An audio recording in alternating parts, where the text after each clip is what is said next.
Hello all, welcome back to my channel.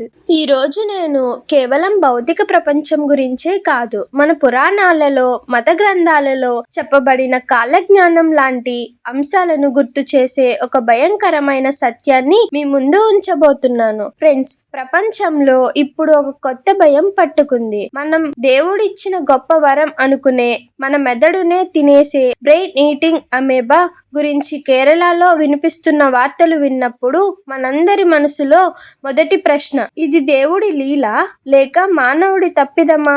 అసలు ఈ అమేబా అంటే ఏమిటి? దీని శాస్త్రీయ నామం నైగ్లేరియా ఫౌలారిస్. ఇది ఒక కంటికి కనిపించని సూక్ష్మజీవి. ఇది మన పూర్వీకులు ఆరాధించిన ప్రకృతిలోనే అత్యంత స్వచ్ఛమైన అంశాల్లో జీవిస్తుంది. అదే నీరు. మన పవిత్ర గ్రంథాలలో నదులను, నీటిని దేవతలుగా పూజించాం. ఇస్లాంలో జంజం నీరు, హిందూ సాంప్రదాయంలో గంగా నది నీరు, క్రైస్తవంలో బాప్తిజం నీరు. నీటికి ఎంతటి పవిత్ర స్థానం ఉందో ఆలోచించండి. కానీ ఈ అమేబా స్వచ్ఛంగా లేని, మురికిగా ఉన్న లేదా వేడిగా ఉన్న నిలిచిపోయిన నీటిలో ఎక్కువగా పెరుగుతుంది. ఇది ఎలా సోకుతుంది? మీరు స్విమ్మింగ్ పూల్స్, సరస్సుల్లో లేదా చెరువుల్లో తలస్నానం చేస్తున్నప్పుడు కలుషితమైన ఆ నీటిని ముక్కు ద్వారా పీల్చినట్లయితే ఈ అమేబా నేరుగా ముక్కులోని నరాల ద్వారా మన మెదడులోకి ప్రవేశిస్తుంది. ముఖ్య గమనిక, నోటి ద్వారా తాగితే ఇది సోకదు.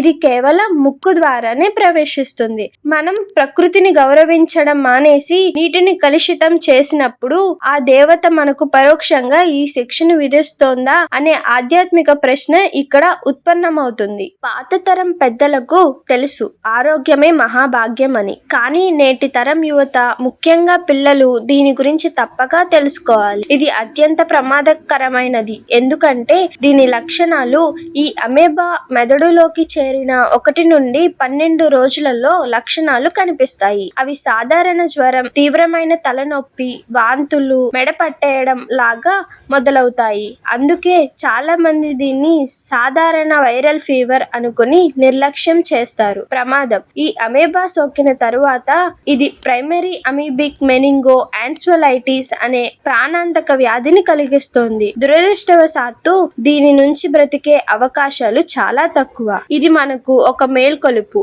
దేవుడు మనకు ఇచ్చిన అతిపెద్ద జ్ఞాన సంపద ఈ మెదడు. దాన్ని కాపాడుకోవాల్సిన బాధ్యత మనదే. మరి దీని నుంచి మనం ఎలా కాపాడుకోవాలి?